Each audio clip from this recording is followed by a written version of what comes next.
Kristen. I'm Kevin. And we have friends with us again today. So exciting. Guys, introduce yourself. So I'm Megan. And I'm Mike. And you guys know each other? A little bit. Yeah. Some would say. Some would say. We've been married for a little over 7 years now. Slightly over 7 years. We just had our 7th year anniversary. In November. Yep. Nice. Where'd you go? Where did we go? Yeah, did you do, or what'd you do? No, we didn't really do anything. Okay.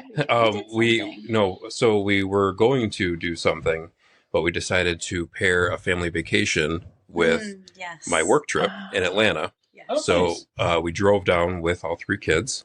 It was an experience. It was better than the last time, though. How old are your kids again? 9, 4, and 3. Our middle kid will be 5 in 2 In a weeks. couple of weeks. Yeah.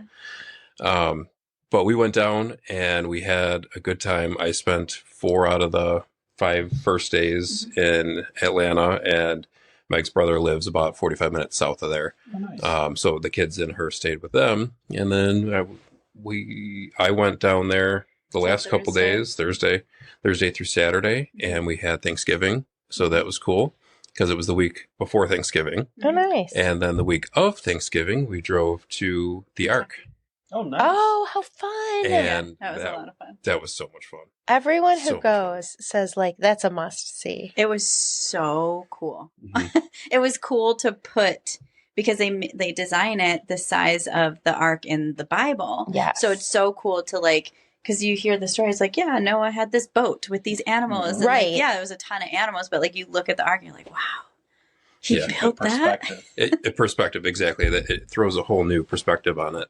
Yeah. And I haven't been suggesting it to anybody who has little kids anymore because I could have spent 8 to 10 hours in there by myself.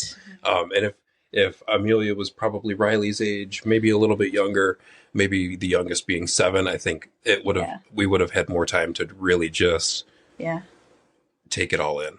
It's because crazy. we zoomed through it in about 3.5 hours. Yeah. So maybe that's a good couples trip. Yes, that would be a great couple. Wouldn't that be fun? Yeah. Maybe when we go to Cincinnati. Yeah. It's not too far from there. I know. Yeah, Yeah. stop in Right. Kentucky. Yeah. Okay. Yeah, we're headed back in April. Yeah. So when you guys got married in November, did you have a big wedding? Was it a big planned event? No. No, so very similar to what we were talking about earlier. You could start off. Okay, I like How we telling our met. story. Yeah. All right. So this is the first part of the story. Yes. To get But to know if you. you feel that you need to back up before the wedding, feel free. We definitely need to back up before the wedding. Yeah. Yeah, 100%. So I was previously married. We co-parent my 9-year-old with my ex-husband. Okay. So I told him Christmas Eve of 2016. Actually, it was December 23rd of 2016. I was done. I wanted a divorce. It wasn't working. It wasn't great. We were not believers. And I texted my girlfriends, Juanita and Pam. I was like, I told him. And they're like, what are you doing? I was like, I'm going to sleep on the couch now until we figure it. She's like, absolutely not. We're going out. And I was like, no. I don't want to do that. No. She's like, we're going to go out. We're going to hang out. So we ended up going out to Slick Willie's. Okay. And I snapped a picture and was like, anybody know where there's any karaoke? And one of I won't get into that whole that's a twisted web. So one girl is like, oh, you got to come out. They're doing karaoke at TC Wheeler's. And so we're like, oh yeah, let's go to TC Wheeler's because there was a person there that I needed to meet. And when I got there, I saw Mike. And I was a frequent there at this moment. Yeah. So yeah.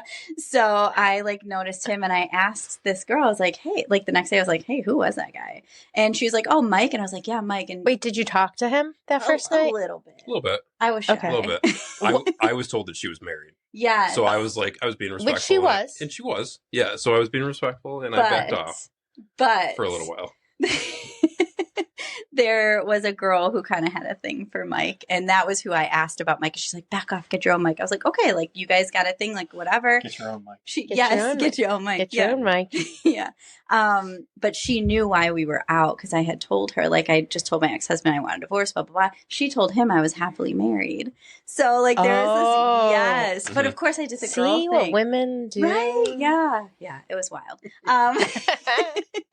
So I did, the girl thing. And when I got home that night before I had talked to my friend, I stalked him on social media. Of course. Yeah, like that guy's, he's hot. I like to look at him.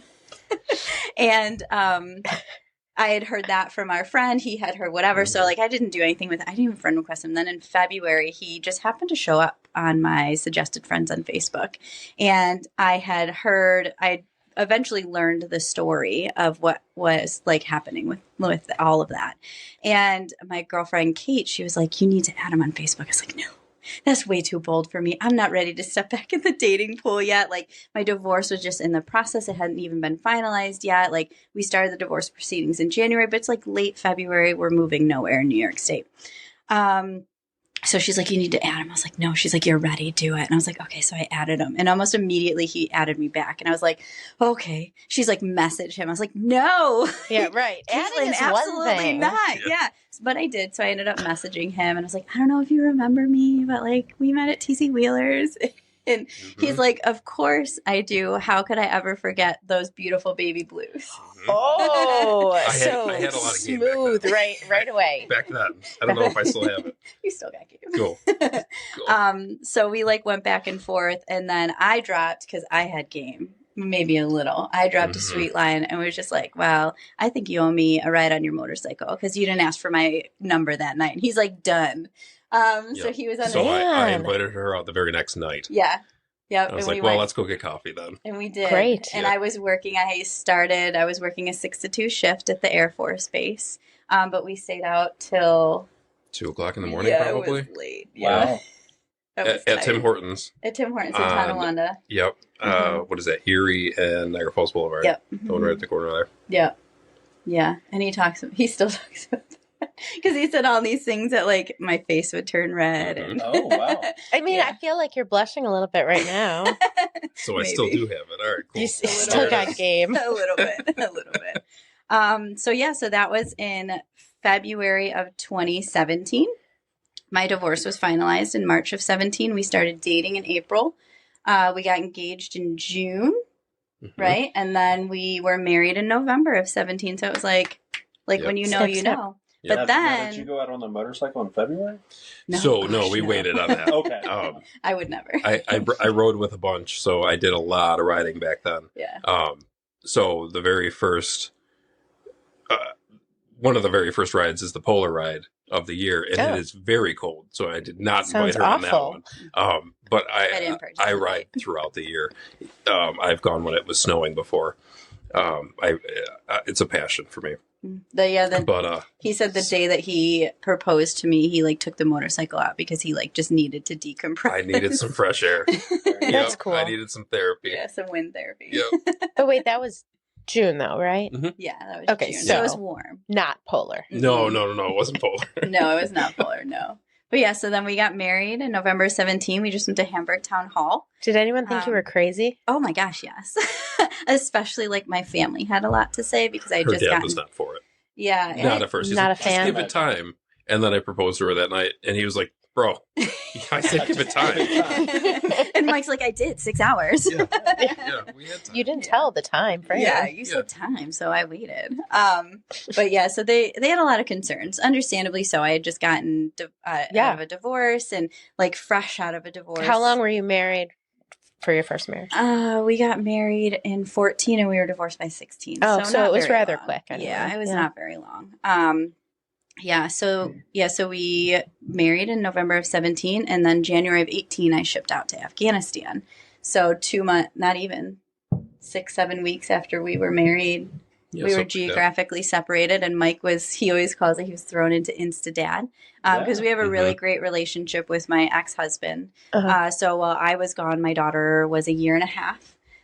So he co-parented with my ex-husband and his girlfriend at the time. And then about 6 weeks after I came home, my ex-husband went to Qatar. So then we co-parented with my ex-husband's girlfriend. So Riley could still see everybody and make it as normal as possible, even though, her parents were gone. Got it. So, so it's for the first almost 6 months of our marriage, we were geographically separated by a half a day. Wow. Yep. Yeah. Wow. And you were a brand new dad. Brand new dad. I was. My only goal was to not let her die. Yes. I was those as long as she had hot dogs, macaroni and cheese as much as you want, kid. Just don't funny. make me have a conversation But I'm wait. not ready to have. But wait, Yeah. there was a moment. So I worked at the AirVac squadron, and it's like medical personnel. So one day I'm sitting at a round table doing something. So Mike was on speaker, and the critical care transport team was there. And Mike starts telling this story about how Riley started choking on her mac and cheese.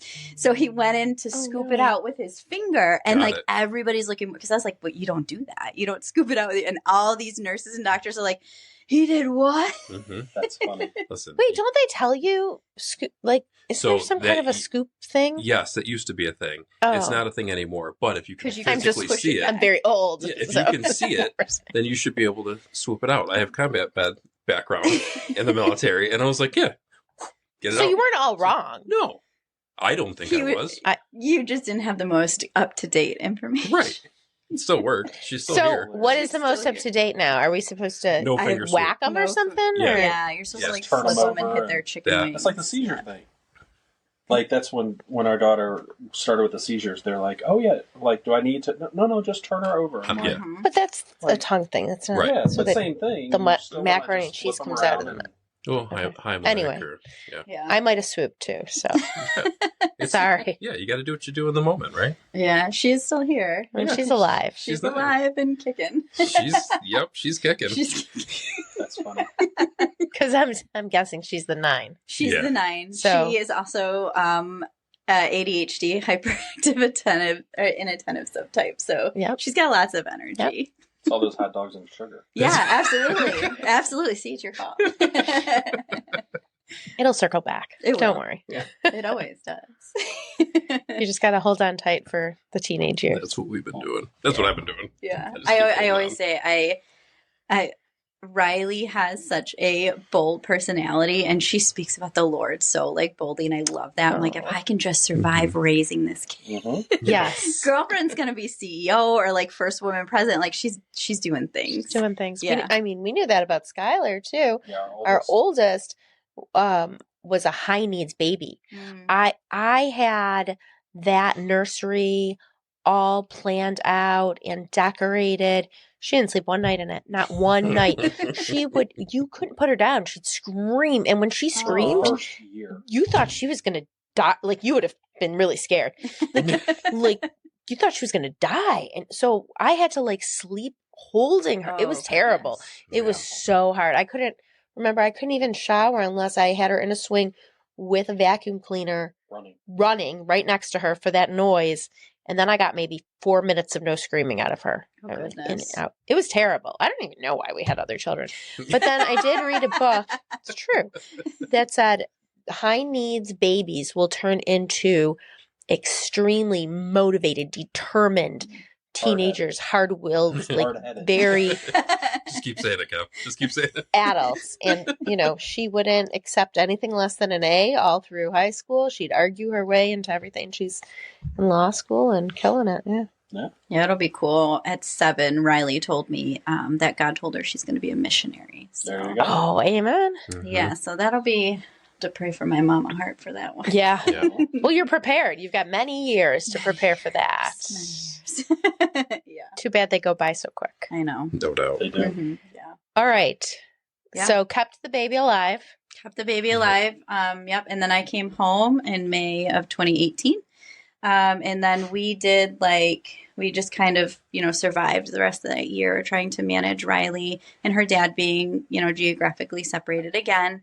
And then we planned a trip in April of 19 to Mexico where we did like a ceremonial Mhm. wedding. That was super fun. We can back up a little bit. Oh, As soon as you what I got missed. as soon as you got home from Afghanistan, you were like, "Well, what do you think about?" Listen. She goes, "Well, what do you think about going back to church or going to church?" Yeah. Actually, Okay. Going Yeah. to Yeah. Oh, that's right. I Yep. forgot. That's a big Yep. part of the story. Good grief. So, It's okay. It's I grew up Get Roman both. Catholic okay. all the way up through really my military career. Because Mm-hmm. if you're not believing in anything, in the military, it's something different. But I was like, "Cool. Where do you want to go?" And she's like, "Well, I used to go to the chapel," Mhm. and I'm like, "Okay, well, I've literally never been there." Mhm. So we went, Mhm. and He called it concert church. Yeah. I had an experience. That's great. Yes. You did. Awesome. It was something. I asked him, I was like, what did you think? He's like, it was loud. Yeah. I'm like, this is concert church. This is kind of neat. It's so funny you say that. So, because you were definitely new chapel, new experience. Mm-hmm. And when I took Kevin to the chapel, when he first It was the old chapel. went to church, it was the old chapel. They hadn't moved to in Williamsville. To North, Yep, North same. Forest. North Forest. Yep, I went there. We got baptized up. You remember how the baptismal was like up, and they changed the lights. And Yep. it, was, like, It went red. scary. And then like it was scary. Like Yeah. when you went With under, it Pastor was Al. red, and then when With you came Pastor up, it Al. was. Yeah, we were Yeah. there right as it was Al Transitioning. and Jerry Yep. had just come. Yep, so it was same. Right in that But the choir, because you said concert, yeah. the choir had the old school robe Yeah, still. It was Russell. Yes. Still It was Russell, and yeah. Kathy and, Yep. And it was like a good happy medium because that's what he wanted, like expected at a church. yeah, it was like Chris Tomlin, Okay. Matt Red. It was like that, contemporary Christian. Because we went to Yeah. the Was it tab. loud, not like. But that was Brandon too Lake much. elevation. Yeah. Yeah. Remember? Yeah. Oh, the tab was a different. No, I just mean it was like It was a a different kind lot. of that was Like a there were people speaking other languages that you didn't know, and They didn't. there was stuff happening, and Yeah. there was a lot. Yeah. So But- then the that chapel, was- yeah, it was. But and I'm like, oh, I don't know about all this. Mm-hmm. But then I think after we were baptized and after really got a hold of it, then because I remember when we were there, I'd be like, oh, let's go 20 minutes late so we miss all that. Worship. We did. Yeah. But then I there was remember that that. thing that clicked, and that was when Benji and Jenna were there Mhm. after Russell had left and Benji and Jenna, and I'm like, oh, I like this, and it got to be Concert church. concert Concert church, church. Concert church. and it Yeah. really was, and then I I really love fell that. in love with that part too. I mean, Yeah. that's one of those you either like it or you don't. Yeah. and it's Yeah. But wow, I this just is cool. understand that it can be a lot for someone Yeah. brand new who Mhm. isn't a believer, right? Like walk in, like, what Yep. is going on? I was into here? the sit, stand, kneel, repeat Same. after me. Yeah. And that was it. And then I came to this and I'm like, whoa, okay. Well, I guess this is a concert I don't have to pay for every week. That's kind of neat. That's kind of cool. I like that. Let's see what comes out of this. free music. Yeah. Yeah. Yeah. Yeah. So I was actually saved while I was in Afghanistan. There was Oh. one of the girls, Amanda, that worked in the same office as me. She was a Christian. And it was really cool because she would gently challenge some. So I was born and raised Roman Catholic. So I Okay. had a lot of really difficult beliefs of who God is, or who he was, not who he is. And she really gently challenged me. And I will never forget. I was praying for safety. So I left my brand new husband. I left my 1.5-year-old, and I was in Afghanistan. So I was just praying for safety. And there was one day in particular that I was like, God, please just get me, if you're real, get me home safe, get me home safe. And there was one day, so in Afghanistan, we would get things that was called IDFs, or indirect fire. So basically the people who lived around the installation would just set missiles near dry ice, and then they'd leave. And many, many hours later, eventually they would just go off. So that's why I was indirect. Well, there was one day that indirect fire went off, and they would either hit ground, which would do minimal damage to the ground, or there was a counter rocket artillery mortar system that would shoot it down in the sky. So that was one of the two ways. But regardless, it would either explode as it impacted, or it would explode in the air because it got shot down. There was one rocket that came over. Now, I worked with the Aerovac squadron, so we were on the flight line because they were basically the ambulance in the sky, those people, and I did their paperwork. I was ground support. I didn't do any of that. Okay. But a rocket came over one day and actually hit the fire station, which was 2 doors down from us, and never exploded. And it was in that moment I was like, holy crap, he's real. Yeah. I'm like, oh my gosh, you kept me safe. Kept me. Thank you, Jesus. And that was probably about 2 weeks before I was headed home. And then I went home and I was like, God, thank you for keeping me safe. I promise I'll go back to church. And that's when I told Mike, I'm like, I think we need to go back to church. So we went back to church. Well, I went back to church because I was raised Roman Catholic. And then as a teen, we started going to the chapel in Williamsville. And then I kind of got away from it. I would go back when things would get rough, whatever. So I told him, I was like, I really only know the chapel. I don't want to go back to a Roman Catholic church. So we went to the chapel. I was on fire for the Lord, on fire. Too much. Too much. For me. I was. At the time. I just wanted him to feel it. I'm like, gosh, the Lord is so good. You need to experience this. And one day he was like, Megan, I'm going to get there, but like, you need to stop. Mm-hmm. And I was like, okay, like I'll stop. And he joined a Bible study with our brother-in-law, and that was really great. But so I was baptized on Veterans Day in November of 2018. Mm-hmm. Yep. And then the following year, while we were in Mexico, our brother-in-law was telling Mike about Fight Club. Oh, And kickoff was the Friday that we were in Mexico. So he's like, I'm missing like kickoff. And our brother like, dude, like you should do it. It sounds really cool. Yeah. We had the final conversation at the gym in the morning because it was right before. In Mexico. Yeah, in Mexico. Right before the ceremony, the girls were all getting ready. And what do the guys have to do but nothing? Yeah. And we got to do our hair and our makeup. Yeah, I got a haircut before and I was good to go. So we're at the gym working out. And he's like, dude, just try it. Just try it. What do you have to lose? What do you have to lose? Right. So I'm like, okay, whatever. I'll try it. Sounds good. Mm-hmm. So, and he did it and he graduated. And then Mike got baptized at the end of Fight Club. Yep. So cool. Yep. That was 2019? That was 2019. 19, yep. That was the year you went. I'm trying to think if that was the one I went to, because they had it at the Apex, and they had all the torches going in. That's and exactly what it was. They baptized him in like a 3-foot tin pool. I was like, you're tall. You didn't do the whole thing, right? Yeah, life was, because that's when Tabby was. Yeah. So, yeah, but no. I mean, I don't know if that's the one I was at, but yeah. I would assume that is the one because we did the whole stage thing. We came down and I was so confused on how this worked. So I had actually asked 2 separate pastors from 2 different churches that were speaking into me the entire time. I was like, is this like a cool thing? Like, can you both do this? Or is this like a rivalry thing? And like, no, it's one or the other. Yeah. And both of them were like, are you serious? There's only one God. Yeah, I'm serious about this. Like, I need to know. That's awesome. Fight But Club. they both ended up. I have Duncan. such an That's incredible cool. soft spot for Fight Club because actually week 2 of Fight Club, we actually walked through a miscarriage, and I had never experienced that before. Mike had obviously never experienced that before. No idea. And the material was so perfectly, like God timed that material so perfectly that Mike walked us through that season in such an incredible way that it was just like, so I have such a soft spot for Fight Club because it was such a blessing to our marriage. Like, it's so weird to say something like a miscarriage brought me closer to my husband. Like, but it really did bring us closer together. But wait, there's more. There is more.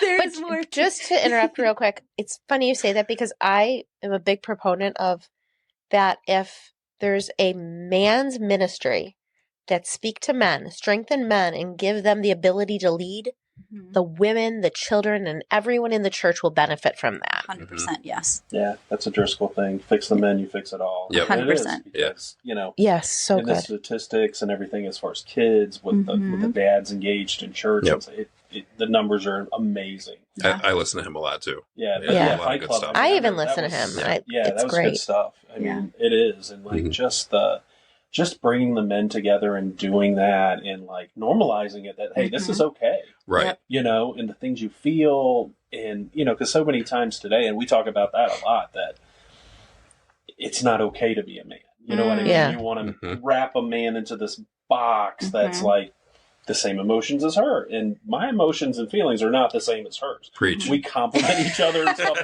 but we're not the same. And it's like, And but it's not sometimes okay. I have them and you don't. Yes, absolutely. Sometimes I do not have emotions. Right. So, but yeah, I mean, that's awesome. That is all. And a lot of times that, what is our greatest misery, it really does bring us closer. And God uses those things. So, back to your regularly scheduled programming. Go ahead. So then we were saved. I was baptized and he was baptized. And then we were brand new baby believers and just kind of tried it. That's when we joined, I don't know if you guys know the Scagliones. So we joined their life group at the chapel. And actually when I suggested to Mike, I was like, Mike, what do you think about joining like a married couples group? He's like, do you think we have issues? And I was like, no, I think we need, I think we need people to come around us. And he's like, are you sure we don't have problems? I mean, don't we all? But no, we're okay. Yes, we all do. Yes. Yeah. So we joined their life group and we were so blessed because really that was like our first year of marriage, even though it was like the tail end of our first year. And we were so blessed that we did a study called Love and Respect by Emerson. It was... We're doing that now. Oh, you are? Yes. Oh, I love that I study. know somebody in your group, and he said it. I was like, just pay attention. There's so many good things in here. So many good Okay, things. that's a tangent. Wewe'll talk about it later. I already know. I already know. No, I already that is like one of those, like those, just the word. Yeah. Like respect word, and then it's just. It's You know like what we should do? We should table this. We should have them back, and we should do a love and respect chat if you guys want to come back one day. And that'll be a topic because I think we could really dive into some of those. Yeah. Oh, You know, I think this would be good. It would be fun to dig in. I'd be There's down. so much. Okay. So much. So you did love and respect. So we did Love and Respect, and it was so great. And then we just kind of like went on living. We had 2 more children. Well, we had 2 children together. So added 2 to our family. Yeah. Isaiah first. We actually, we found out on May 4th that I was officially like no longer pregnant. And May 30th, I had a positive pregnancy test, who is now Isaiah. Oh my So goodness. like, that was so amazing. It was a little bit of a shock though, because we weren't trying. Like that's God. Like I just Oh my wanna, gosh, yes, like 100%. I have goosebumps. That's crazy. Our It was daughter's 100%. birthday is May 4th too. Oh, no That's way. great. Oh, I love that. But yeah, so it was 100% a God thing. And I was panicked because I was in grad school. So the first baby that we lost was my perfectly timed baby because I was going to be due during winter break and I wouldn't have to take any time. I was in grad school for social work at the time. So I'm like, I don't have to take any time off my internship or my like classes. Like, it'll be fine. And then we lost that baby and then found out I was pregnant. I walked into the bedroom. I was like, what are we going to do with this? It was literally the test. That's What are funny. we going to do with this? And I'm like, That's funny. have a kid? I don't know. Like what does that question even mean? that's Did what- we define your question? Yeah. But Isaiah was like, he is our little blessing. He's our only boy. And then Amelia, we were actually coincidentally between, so we were supposed to have 4, but we won't get into that. So we were planning on having You a do third. have 4. You just have one that you'll meet. That's true. on the One other day I side. have to See? wait. There you go. 100%. I like that. You do have So we were planning on having a third. So we, we had Isaiah in 2020, 6 weeks before the world shut down. And then, and then 9 months postpartum, I found out we were pregnant with Amelia. And she was planned, but like not. Yeah. We were planning on looking for a place to live in the summer, like a bigger place because we had a smaller 3-bedroom house. So we were planning on looking for a house in the summer of 21 and starting for our third in the fall of 21. We had Amelia July of 2021. So God's plan was way better, but he gifted us an incredible, like perfect house, like in the housing market that was 2021. Oh, yeah. It was awful, but we didn't even have to go to market. Like we found a house that was a burnout that this guy was just like, company was remodeling. We put an offer on it before it even like hit the market and he accepted it, like didn't counter nothing. And So back up a little bit is we started looking for a house. Buddy of ours. Yep. James. Yep. He's a realtor and he forever will be.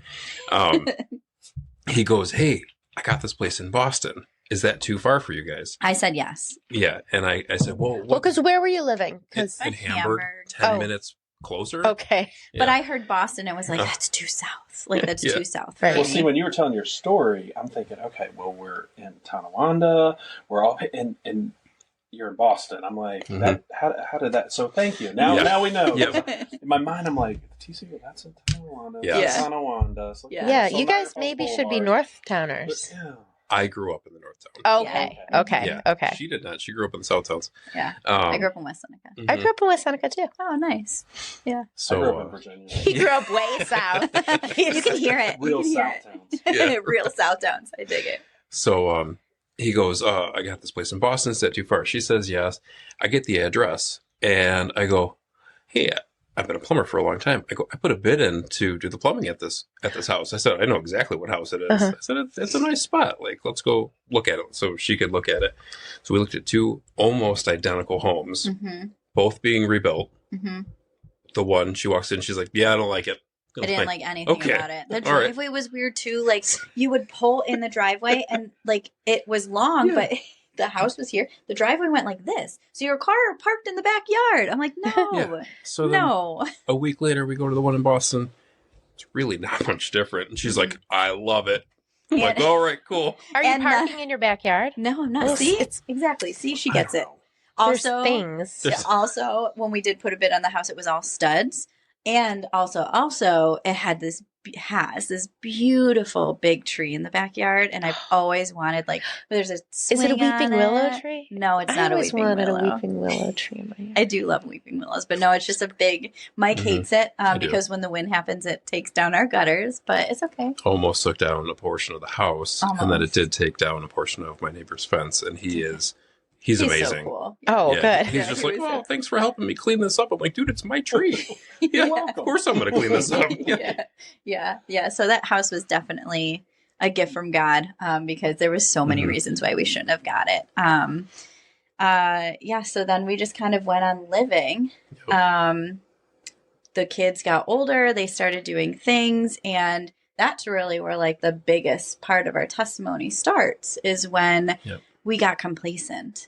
Yes. Mm-hmm. We stopped taking care of each other and we started taking care of the kids Yes. alone. Yes. And that's it. Yeah. Just work kids. Yep. And kids aren't a bad thing. No. And taking care of them is not a bad thing. It's a pretty good idea, I think. These are all good things. It's when, and last week we spoke about priorities. Yep. It's when your priorities get out of order, Yes. then it becomes a bad thing. Yeah. Yeah, and that's exactly what it was. It got to the point where so I was working at the time.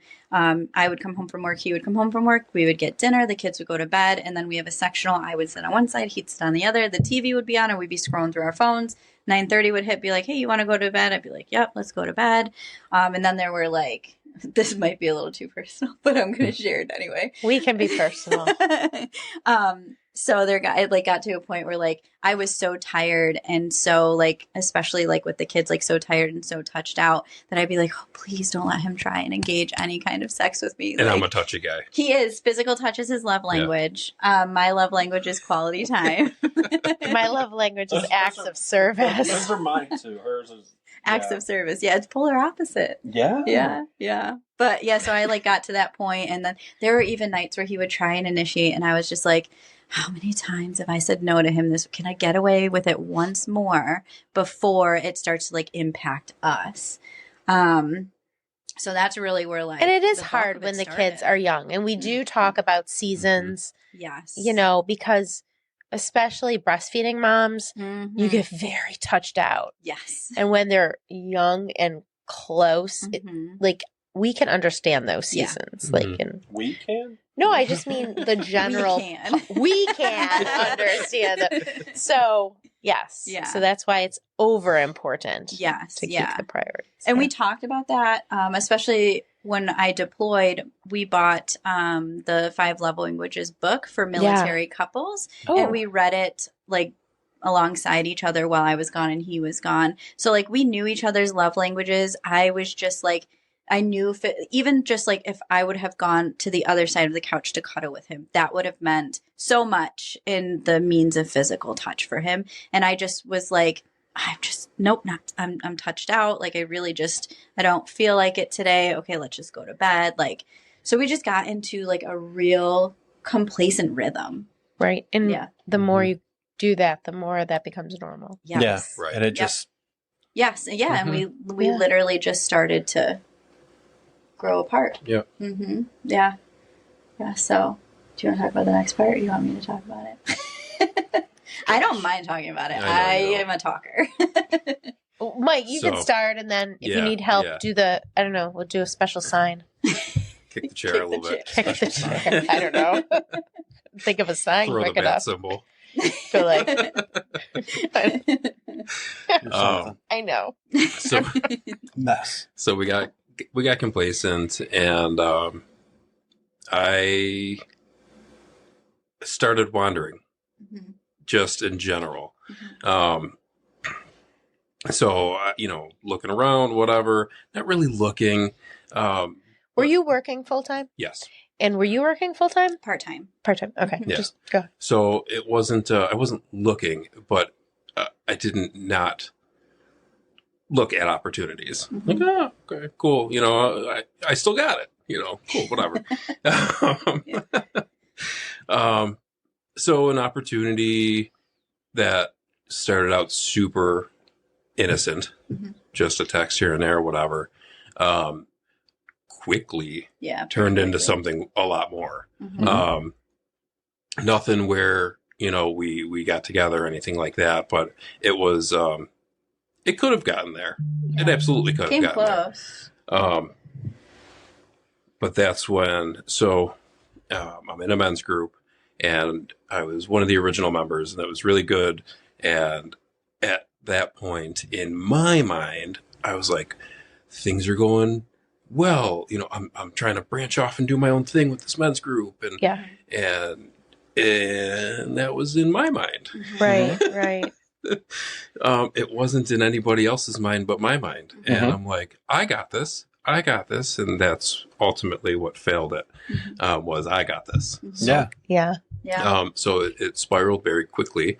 And that Wednesday night, I was like, I need to talk to Pastor Rich. Like, I need to, like, it's going too fast. Something is wrong here.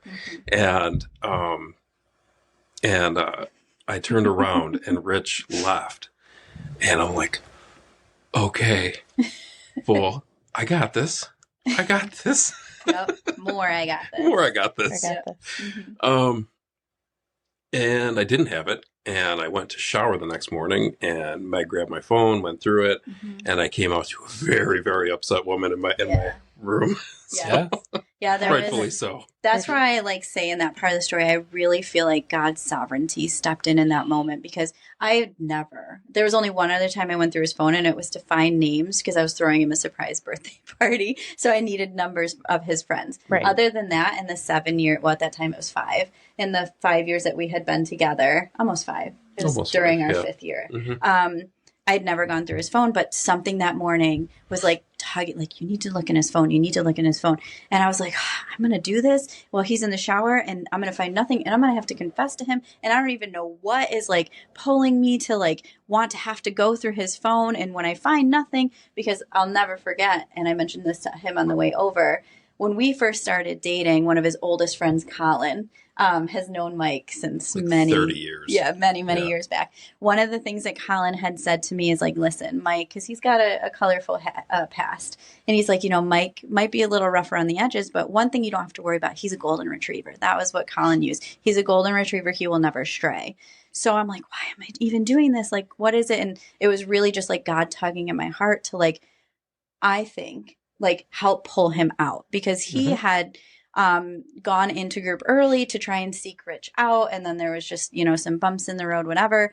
And that God just saw that he wanted out, but he just needed help. So I feel that's when God's sovereignty stepped in. And I went through the phone and I saw everything, and immediately hit knees hit the floor, was please, I want whatever you need. And I was okay. I was so then he reached out to his men's group and was guys, I messed up, please pray for my marriage. He called Rich and had a meeting with Rich that same day, and him and Rich and for those who don't know, that's a pastor at church. Oh yeah, sorry, yeah.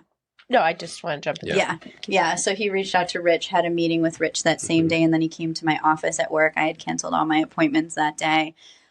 So I had he had come, and we just talked. I was okay, it's this is what we're going to do. We're going to do counseling. We're going to get through this. God had his hand all over that season. Because he moved me, because immediately I was who is this person? This is not my husband. This is not what I knew of him. And super quick, God was just no, you're right. That's not your husband. But this was a hole in your fence. And I was immediately reminded of all the ways that I helped foster this hole. Even though, the opportunity perfectly presented itself in a time when Mike was really struggling in a way that I didn't understand. I always thought our communication was great until this season. But he was just I was feeling I was struggling in so many of these other areas, parenting and work and all of these other things. And I didn't know that was going on for him. And he's and this opportunity was just easy. There was no responsibility to it. And it was just easy for me. And yeah, we just moved through that, and God, I think we went to counseling for less than 6 months.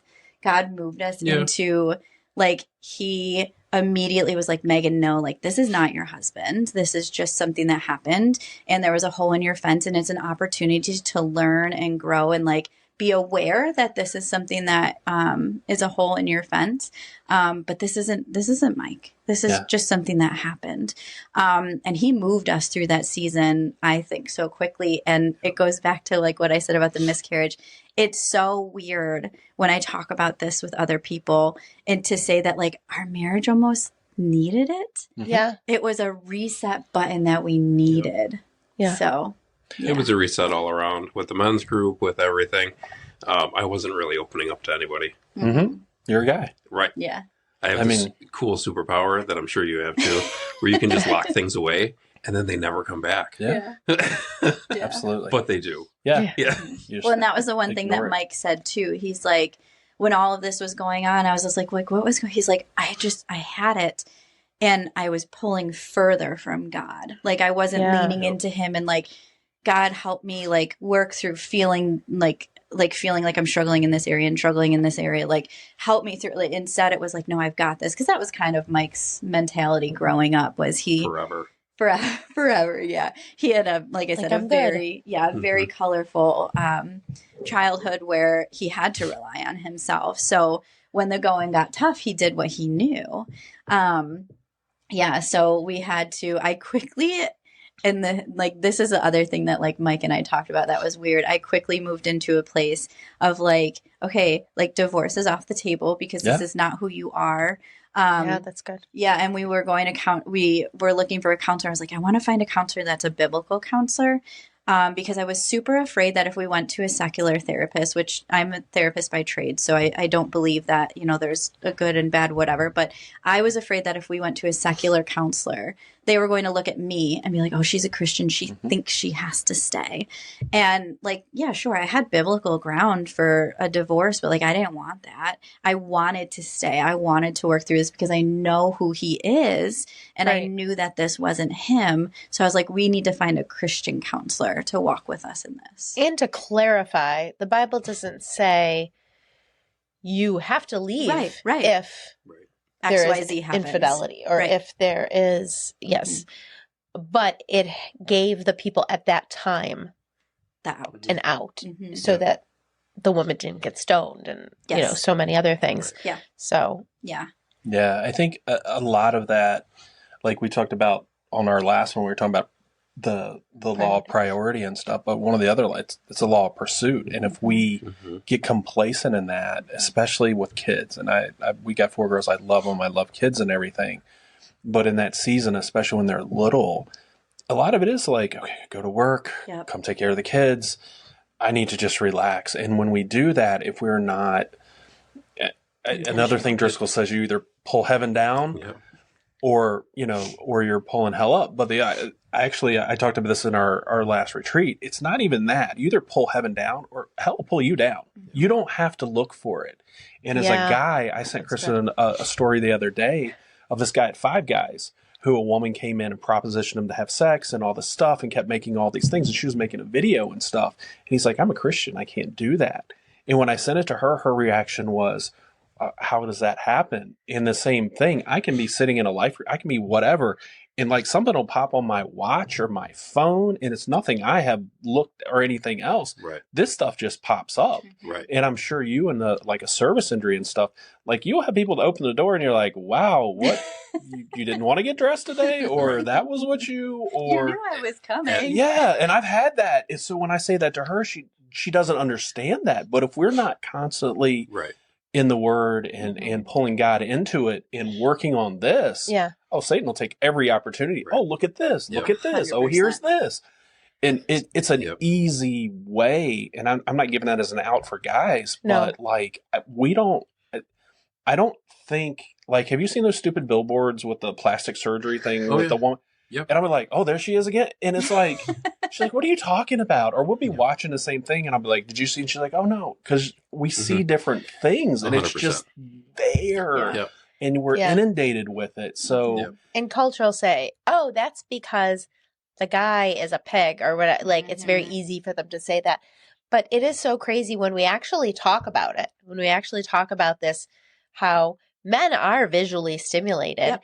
And he will show me an ad and he'll be like, look at that ad.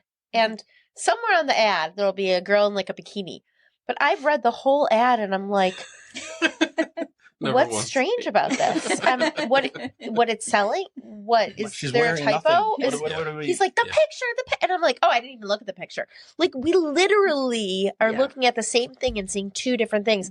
And it's probably, that rose-colored glasses or the lens you see it through. The pink and blue. Lens. And then I don't know what we were listening to, but I still find it so fascinating that someone said that God did create men this way, so that when they would be off at war or away from their spouse, from their wife, they would have that memory of her that would keep them engaged.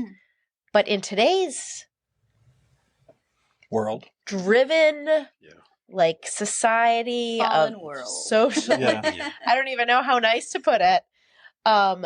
Those constant images are just overload for men. I just had this conversation with another one of my buddies, and unless you are completely off of everything, sex sells, and everybody plays off of that. Yep. Oh yeah, that's how. Well, the billboard you're driving, even right? now it is, and the things that didn't used to be on TV.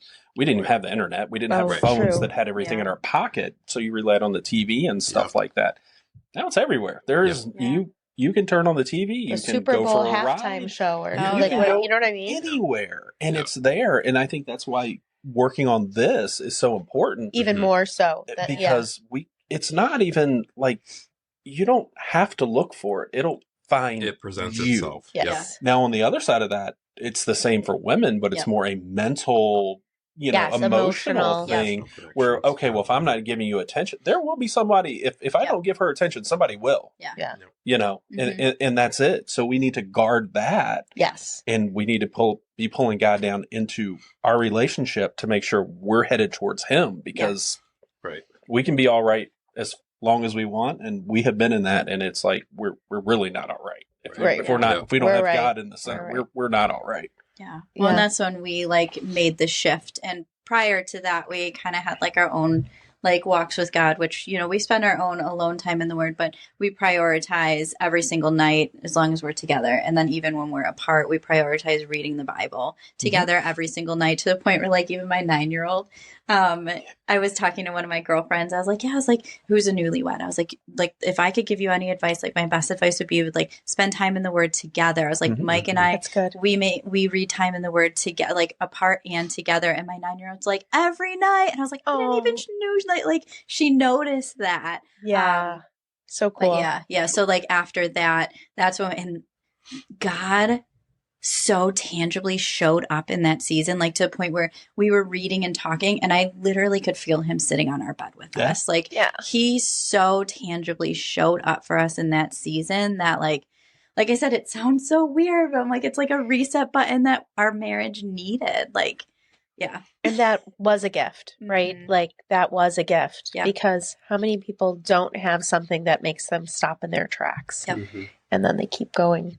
Yeah, absolutely. And it is. And even through all of our stuff, same thing, those really, really hard times are what bring us together. And that's what makes us stronger.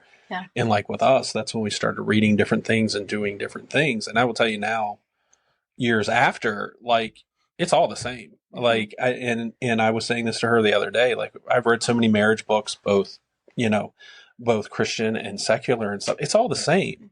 There's no magic to it. The magic is you have to work at it, put the other person first, be pursuing each other every day. Whether you wake up in the morning and be like, I don't really like you today, but you have to. It's not that's the choice we make. We choose to love. It's a verb. Yes. It's not just it's not an emotion. It's a verb.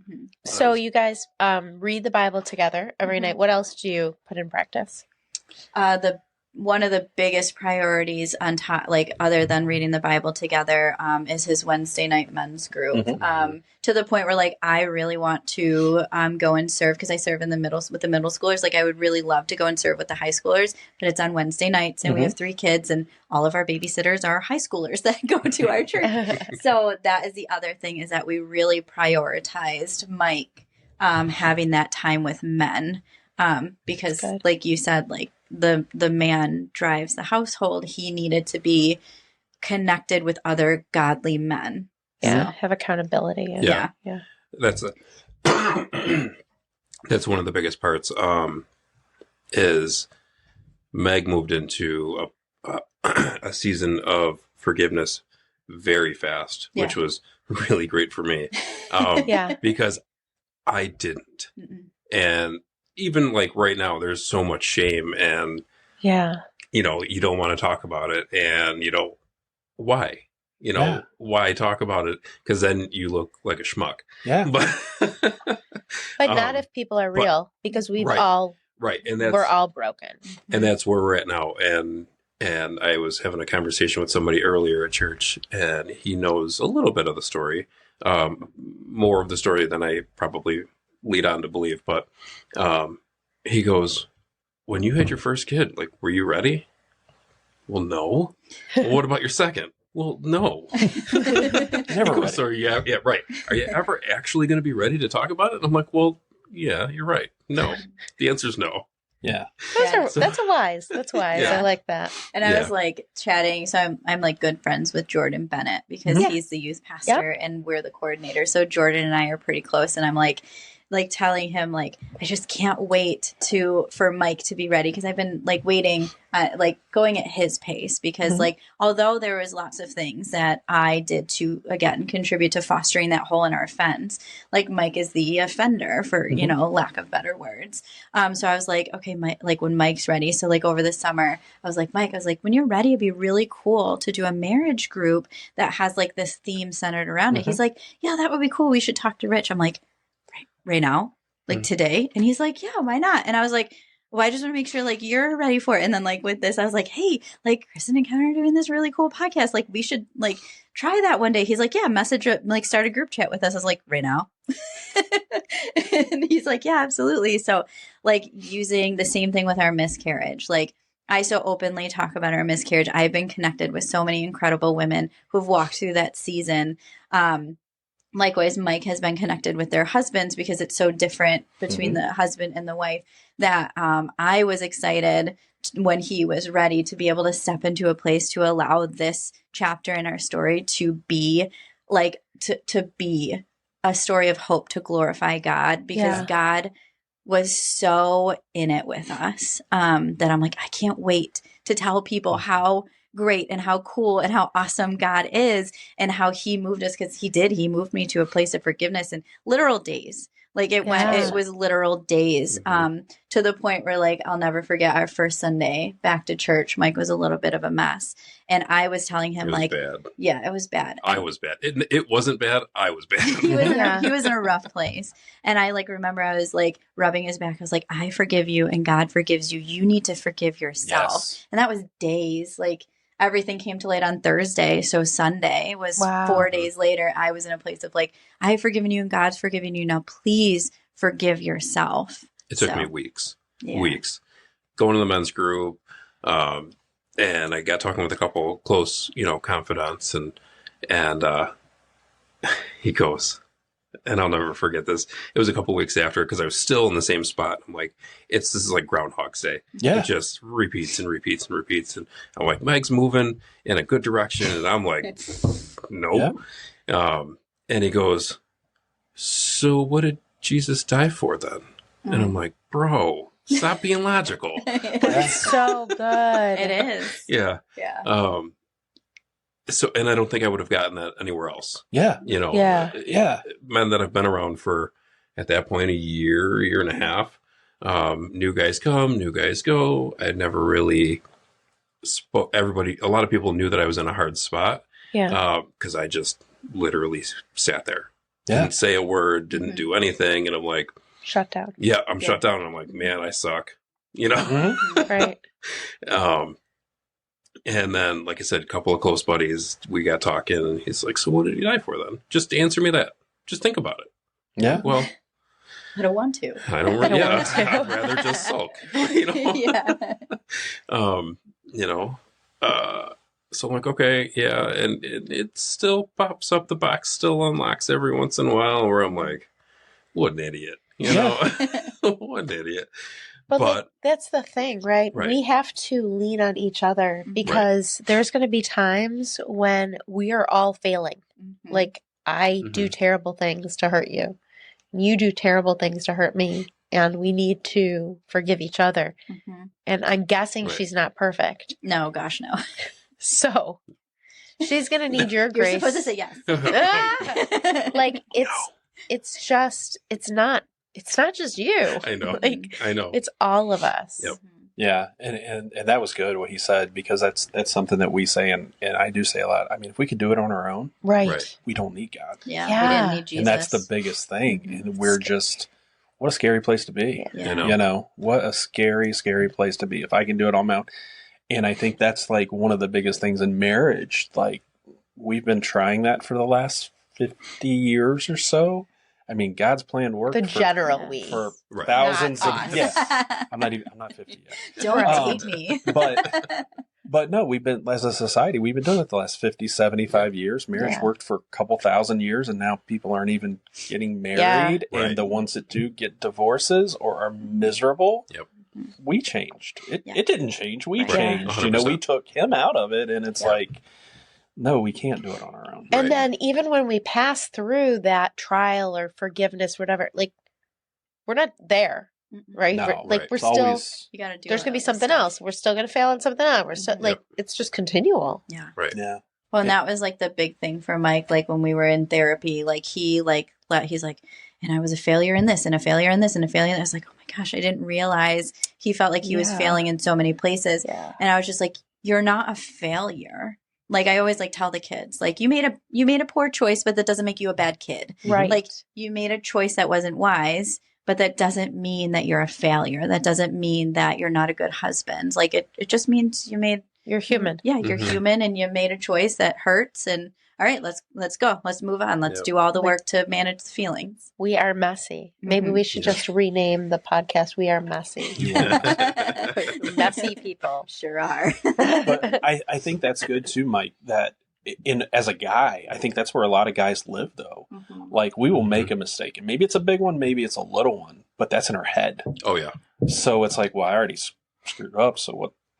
I can do whatever I want. I'll never be. And then you get the devil in there saying, no, you're not good enough. You're wrong. You're not good enough for her. You're not good enough for whatever it is. Well, he sees it. And it's just like, we're just going, and it just snowballs, because it's like, I've screwed this up. Well, now I'm going to screw this up and this up. 100%. And it's in our mind. Yeah.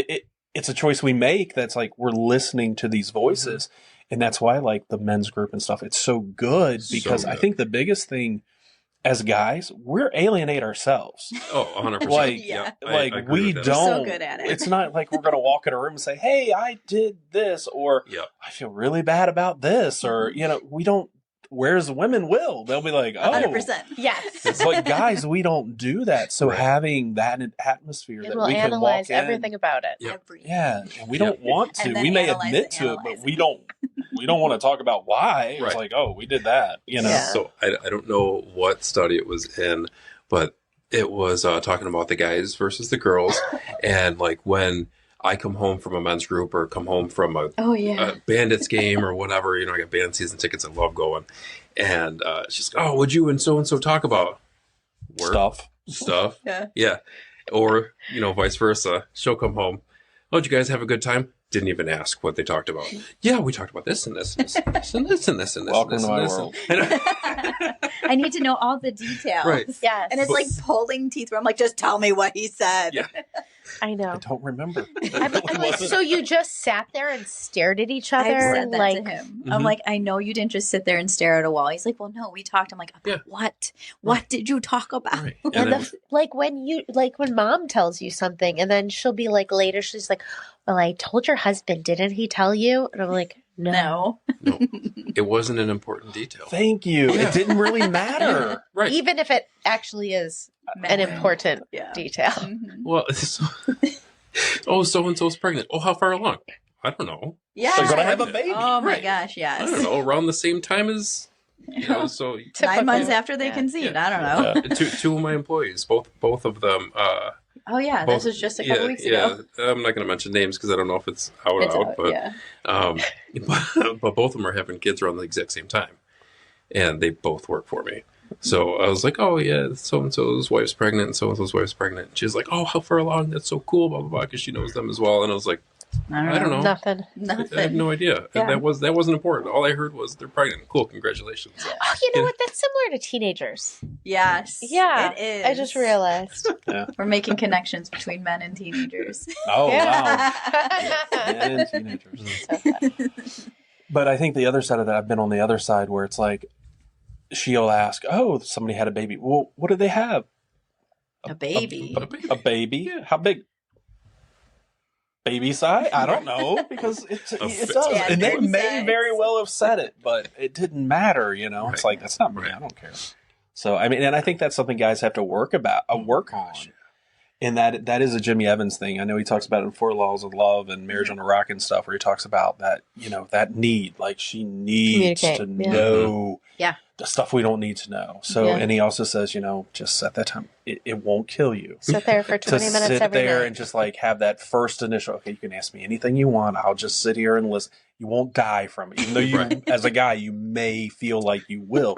You Like really, you'll be really fine. won't. And the more Yeah. often you do it, the easier it becomes for you, Yep. and the less questions they actually ask, because they'll like get their fill of it, Learn something new every day. Yeah.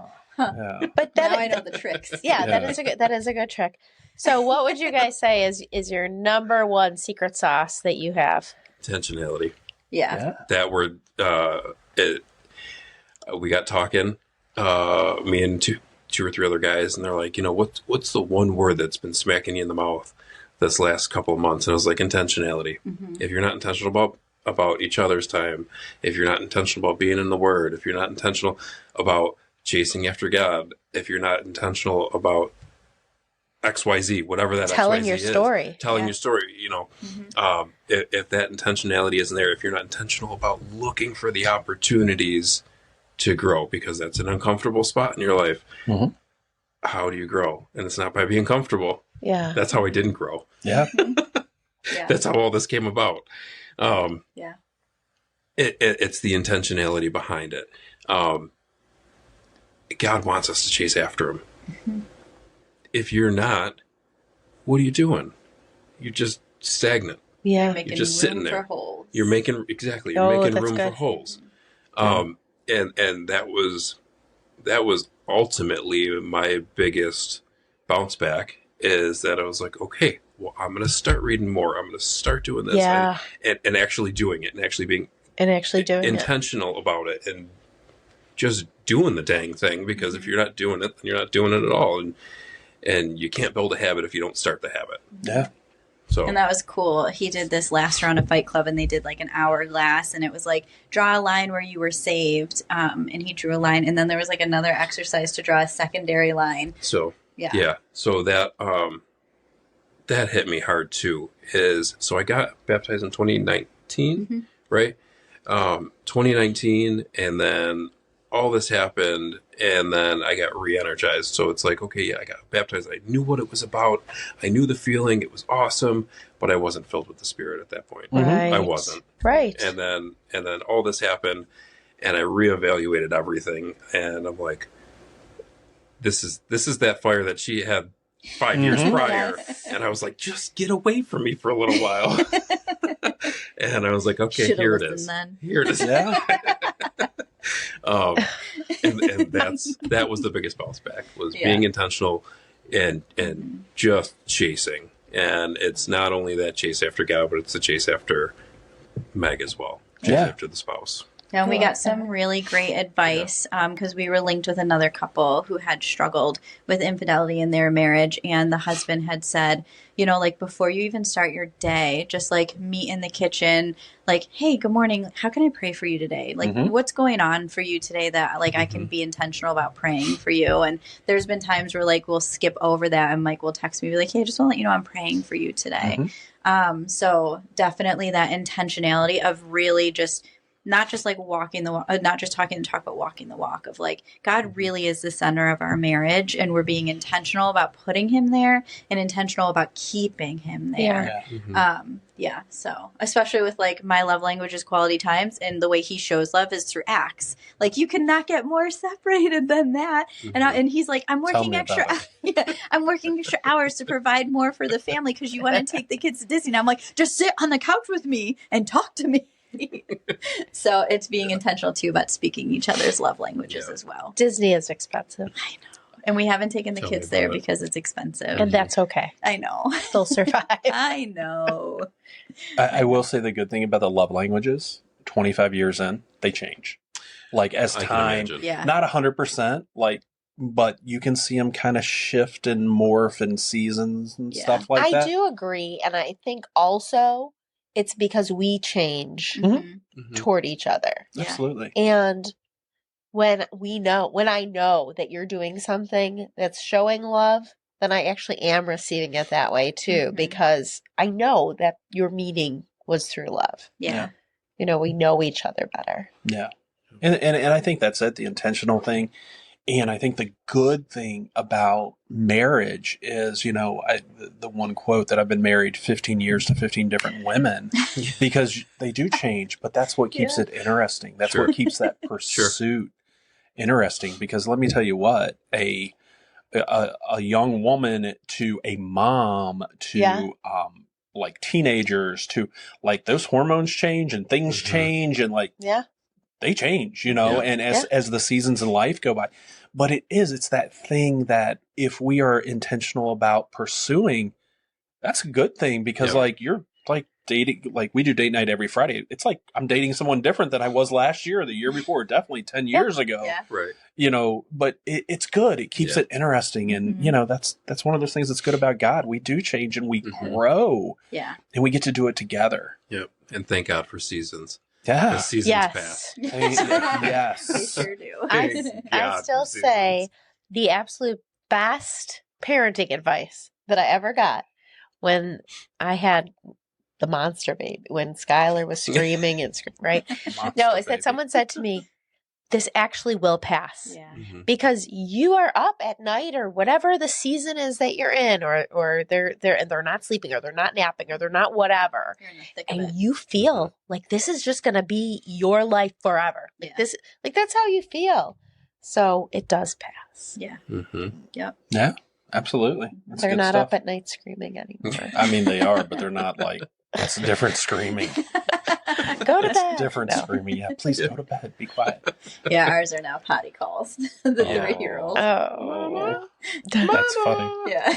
I have to go potty. Yeah, that's a good one. Instead of just going to the bed or coming up down to our room, she's screaming. Yeah. Nice. Well, you guys, I am so happy that you reached out to tell your story. I love it. Yeah. You don't have more questions? Last time you had all these questions. And... Well, I was going to say, do you guys mind if we do some fun questions? Sure. All right. What was that crazy when you asked that Leisha was talking about the naked people in the antique store? That was the best one. I'm still like... I don't know. I don't remember. We're all looking at Leisha like, what are you talking about? All right, but I have a fun one, though. All right, who do we go with first? We're going to go... No, we're going to go with Mike first because that's what you get. because this one, I don't know, maybe this will be funnier for you, but maybe not. What is your most embarrassing childhood story? Oh gosh, that's a hard one because I don't remember a lot of my childhood. Trauma. Okay, then you can say embarrassing story of any age. Oh, I just told it. I just told it right here. There you go. I honestly, that is probably the most embarrassing story I have. Yeah? Yeah, 100%. I thought like 100%. your pants were going to fall down as you were walking down an escalator. Listen, why don't you tell, it's pretty, I think it's embarrassing what you still have in your calf. Uh-oh. So this wasn't really a thing out in public. Now It is now. There are no rules here. So it all stays in this Yeah. area. In this So- area, it goes nowhere Right, else. right here. Remember we talked about that guy who I've known for like 30 years? Mhm. Well, we used to have BB gun wars. Oh, yeah. Yeah, both metal BBs and plastic BBs. Yeah. So we Oh. started out with the metal BBs. Uh-huh. Well, I still have a BB stuck in my leg. It's been 30-something years now. Yeah. And, Oh, like your actual calf, Oh, like yeah, your yeah. calf. Actual Yeah, calf it muscle. happens. Yeah, Yeah, you you can like feel in your it. body. You can see it. yeah, It it still happens. sticks through and you can feel it. Yeah. Are you?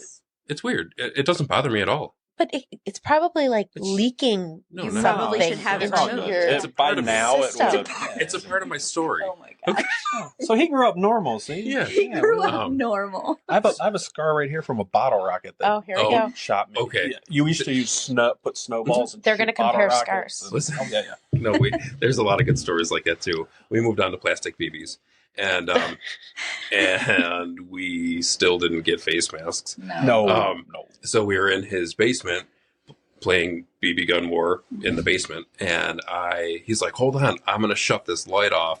And as he popped up to shut the light off, I shot him in the corner of the eye. Oh. Thank God, he didn't lose his eye, which was great. It's so great. But then, I may have caused someone to lose an eye. oh gosh. Yeah, that's actually true. Yeah. So that's phenomenal. So like a week later, we were playing upstairs in his mom's apartment. They grew up in an apartment. And she's like my mom. So it was like, do your thing, guys. If you're going to get in trouble, I would get beat with the wooden spoon also, which Yeah. she did give Meg a wooden spoon for Christmas one year. And I didn't get And it. she didn't get it. Aw. I was like, this is really pretty and really odd. And Mike's like, let me tell you what she meant with this. Yeah. I'm like, But he shot a BB. It hit the corner of the keyhole, because you remember the old skeleton keyholes Yeah. that were passed through.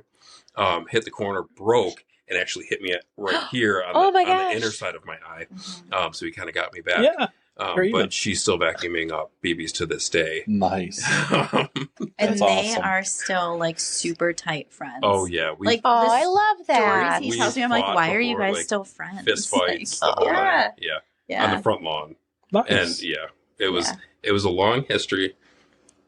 But we were very good friends still. Yes. We don't see each other very often because he lives in But Niagara that's Falls. okay. I live in Boston. Oh, yeah. But we still talk probably once a week. Yeah. And I just found out he just got engaged, so I'm super Yay. excited for him. That's So Yeah. awesome. exciting. I Yeah. love That's that. awesome. I love that. Yeah. Yeah. So that's probably your most Yeah. embarrassing story, I think. I guess so, yeah. All right, Nice. that's good. And I'm it was curious about your story, though, Kev. Go ahead, That's real quick. So we were little, and my grandmother used to have this farm. It was up in the country, it was up in the Shenandoah Valley. And me and all my cousins would go there and stuff. And it was me and my two cousins. And one is like a year older than me. And then Sammy is 3 years older than us, I think, his older brother. And we were feeding the horses, and I stabbed him in the eye with a pitchfork. David in the eye with a pitchfork. And I don't even know how And to this get there. was- We were this feeding the was horses. So nice. Grazed so over the hold on. So this was like How did we get here? 19... I'm going to say 1978. oh my So gosh. back then, the closest hospital was literally an hour away.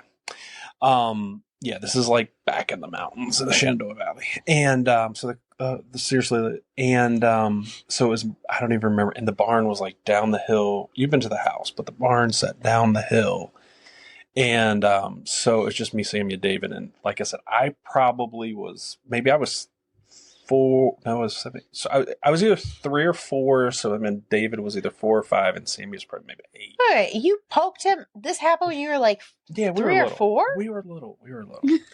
And Things so happen. they went to the hospital. And Crazy. they Why'd you have a finally, he was pitchfork? all. I mean, we were so far. Here, What 3, else? 4-year-olds go play with pitchforks. Bottom There's line. lots be of fine. details. Bottom line, I was 10-ish, 9, 10. He got me back. We were at his house, and I was on a skateboard, and I knocked my 2 front teeth out somehow. Mhm. And yeah, However, so I mean, he you lost do an have eye. teeth. I lost 2 front teeth. I mean, it all worked out in the end. His We're eye still did not cousins, grow it's all- back. But I mean, he's got an eye. He's got an eye. So, It's I mean, glass. we're Yeah. boys, things happened, I and hear I ya. mean, you just never I knew hear what ya. was going to happen. Yep. All right. Do you have an embarrassing story for us? I don't know. Do I have an embarrassing story? Not really. Well, yeah. What? Yeah. Which one? When you were breastfeeding Amelia. Oh my gosh. And Isaiah decided to take a naked run. Yes. Oh my gosh. Yes. So I was Take a naked run. Yeah. It was like we had Amelia. So we moved into the house that we're in now, and then 5 days later we had Amelia. Oh, So Amelia was little. Very I was stressful nursing. time. Very stressful For me, time. not for her. For me. I was okay. So I was nursing Amelia and Isaiah. There's only 15, 16 months between the two of them. Right. So he's like 16 months old and I'm nursing Amelia, and he goes over to the door and it's deadbolted and he's pulling on the handle. I was like, buddy, don't pull on the handle. Like, you could break it, whatever. And I'm not thinking that my 1.5-year-old can undeadbolt the door and leave. But he did. He undeadbolted it and then opens the door. And I'm like in the middle of nursing and I'm home by myself, like with my kids. So like I am just out for everybody to see because I'm home alone. And so I like literally like put my infant on the ground. Isaiah's in, like, these neighbors are going to think we're nuts. Isaiah's in a diaper running towards the street. And I'm like putting my shirt, like pulling my tank top back up over. And like, thankfully there was a nice gentleman who was walking his dog who stopped Isaiah from running in the road. But I'm like, I'm so sorry. That's oh my awesome. gosh. So I'm like putting my shirt up and like pulling like the top one down, and I'm like That's pulling awesome. Isaiah. And I'm walking back in the house and he's like, I was running real fast. I was like, He's proud you of sure himself. were, dude. Don't you do that again. Mind you, this Yeah. wasn't the first time. No. Oh my gosh. The first time we were moving. So this Mhm. was a couple weeks prior. Yeah. I was And, super pregnant. Yeah. Ugh. Yeah. Very pregnant. Yep. So I had a fish tank. Yep. That I moved the whole. She was giving Isaiah a bath, Mm-hmm. and I moved the whole fish tank out of the way of the front door because it was black. We never used the front door. We always used the back door at the old house. And This much room between the wall and the fish Yeah. tank. so Isaiah bolts out. Me and my buddy Chris are downstairs grabbing the dryer, Oh, and all of a sudden I hear her start yelling, and I'm like, "It's baby time! It's baby time!" Everybody thought my water Yep. broke. So I run up and I run to the bathroom because that's where she was. And I'm flustered, And- having absolutely no words. I'm like, Isaiah, Isaiah, Isaiah. So I go running outside. He's on the wicker love Chair. seat, Butt butt naked. naked. Oh, just On the front porch, I was like, thank God we're moving. yes. So mind you, my heart's going a mile a minute because I think she's in labor, and I had no idea because that was my biggest fear with moving was right she's in the middle. Yeah, I'm not going to be able to get out of the old house because we're going to have a baby, and this everything's going to happen all at once. And God's like, yeah, you just hold my beer. He's like, watch this kid, watch him. He's gonna run naked through the room. He pushes a button. He's like, watch this. Yeah. Yes. Yeah. It's awesome. Yeah. So that was fun. That's awesome.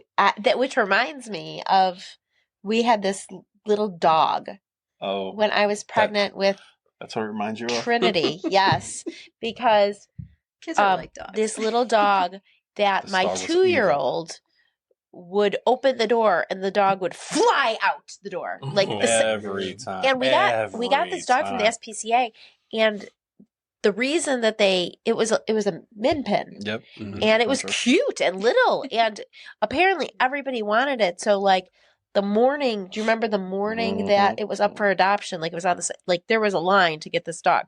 So somehow we got it, which we shouldn't have, because the thing said kept like escaping. And we're And like, it what, how did, but this dog, like, the door, and it doesn't just escape like and stay there.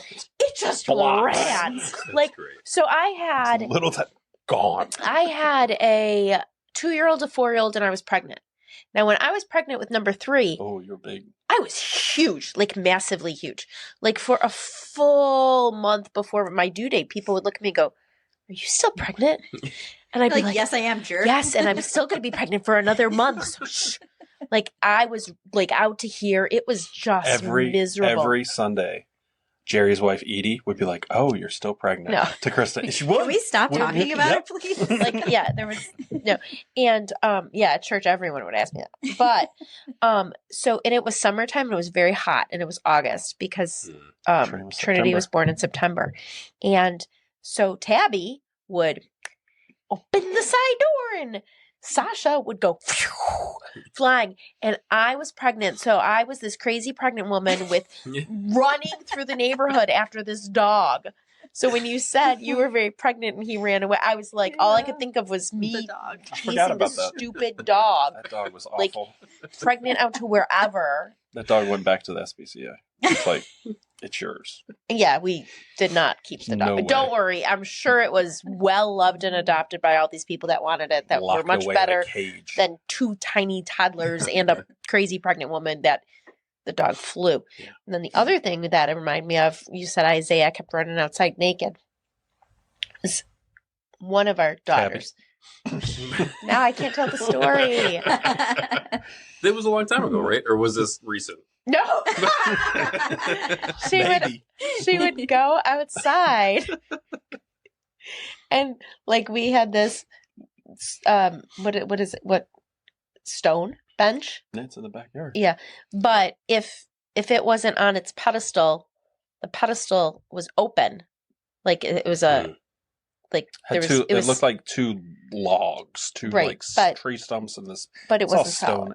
Anyway, so it was basically like around.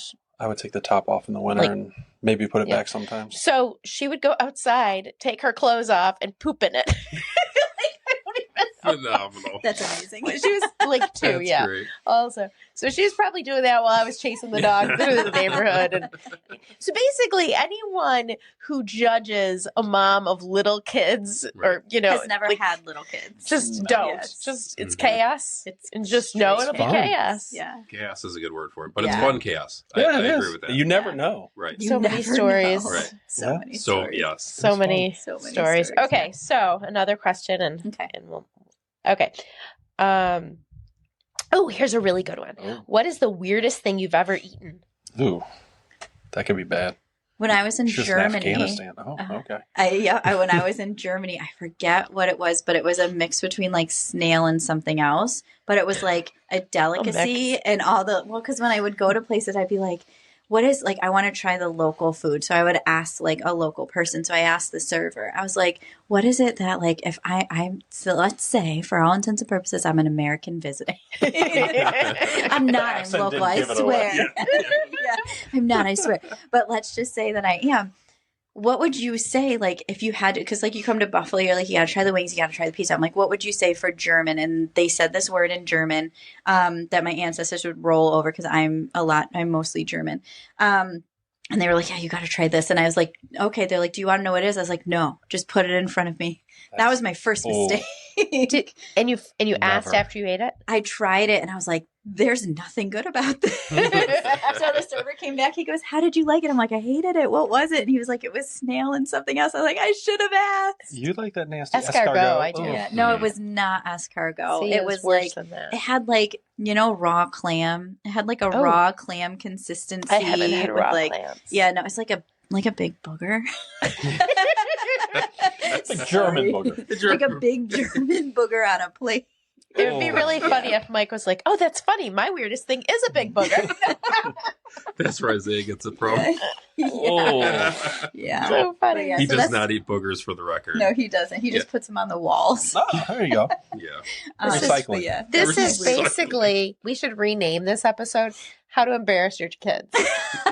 Because basically that's half of our discussion. Yeah. All right, so what's yours? Oh gosh. I don't really have a weird thing. The most uncommon thing would be kangaroo. Oh, that's I spent a little time that is over in weird. Australia. Yeah. So that was really the things only are thing. scary. You watch those I got videos, a whole those things are story scary. about that too. Listen. I'll watch them on YouTube. They'll be fighting. Gosh. They're like just jacked. Listen, okay. And So- Mike decided with all his marine buddies. So listen. Yeah, Oh. so, He's like, all see right, this guy? We'll get into Kangaroo. that. We'll get into that here. Okay, so we're in Australia on a training mission. We're doing like war games with the Australian Army. This is back in 2007, I think it was. And we had a little time to roam. Bad idea. Don't leave Marines with idle hands. Yeah. Right. If we can find something to get in trouble with, we did. Yes. And we did. So a buddy of mine points out, he's like, hey, there's a hill over there and there's a couple kangaroos up there. Like, let's go check it out. And we're like, That's a great Yep. idea. Great idea. idea. Yes, we're Or doing have a this. koala too. They're Yeah. nice and cuddly. Yeah. Yes. And we're doing this. So the hill's not very big. So another buddy of mine goes, let's just surround the hill and just go up because it's got to go somewhere. Somebody will get So close let's to this. Nice surround and this friendly. incredibly Yeah. muscular, Nice and violent friendly. animal. Well, And this make is it great. feel really Confined. Yes. Yeah, this it's is a great idea. 2007. There's not a lot of internet going on yet. You don't know all these YouTube videos. So we just kind of surround and go up the hill. Well, then we realized how big these things actually were. Mm-hmm. And we turned and started running like scared ants down the hill. And there was a Joey. So Yeah. Oh, yeah. yeah. Yeah, Mama was very Not protective. playing. yes. Yeah. So did it run after you? So I don't even remember. I didn't turn back to look. I'm like, the slowest guy is the one that's getting screwed now. So I just Leaving got Sodom and Gomorrah. I'm not going to be Lot's wife. Nope. Nope, I'm out of here. So we started running down, and we just kept running. Like a bunch of us just got into a group and just kept running for a little bit. And then one of the guys looked back and he's like, yeah, they're gone. They're gone. I'm like, okay, good. So we all turn around and now we're joking about it because like nobody got seriously injured. Thank God. Except the guy you left behind. Even We he don't came need with your us. little tip. Even he came with us. He's a little guy. Yeah. Yeah. But yeah, that was a crazy time. And then we ended up going. It was like our last night there. We ended up going to the casino. I ended up winning some money, and I ended up buying dinner. And that's when I had kangaroo, and it was kangaroo and gator and something else. It was like a 3-course kind of. Wait, that was the same night? Yeah. So No, different night. Different night. Different night. So like the night does end with Fresh eating kill. the kangaroo. Fresh kill. Fresh kill. I got the caber out. No. I could have had a really cool story. I've had kangaroo jerky, and I Really? think like sticks and I stuff. feel But like I've it never would be had so kangaroo. tough because they're so muscular. Yeah, Oh, It's yeah. Too bad. that's I like don't know. gator. Well, like- Gators, Gators. Yeah. Gator's good. good. Mm-hmm. Bison doesn't have a lot of fat in it either, No, right? Yeah, they're and really that's good. really I like it, good. yeah. I do too. With Yeah. the burgers, like when you. Mm-hmm. Yeah. Yeah. All right, guys, this was so fun, Yeah, it and was. I'm actually super excited that you guys said you'll come back. Now you're Heck committed. Yeah. No, we're 100%. committed. Yeah, this I is love fun. that. That'll be great. Yeah, This is fun. Awesome. Absolutely. All right, well, let's say goodbye, and All right. till next time. Till next week. Yeah. Bye. Bye, guys. Bye, friends.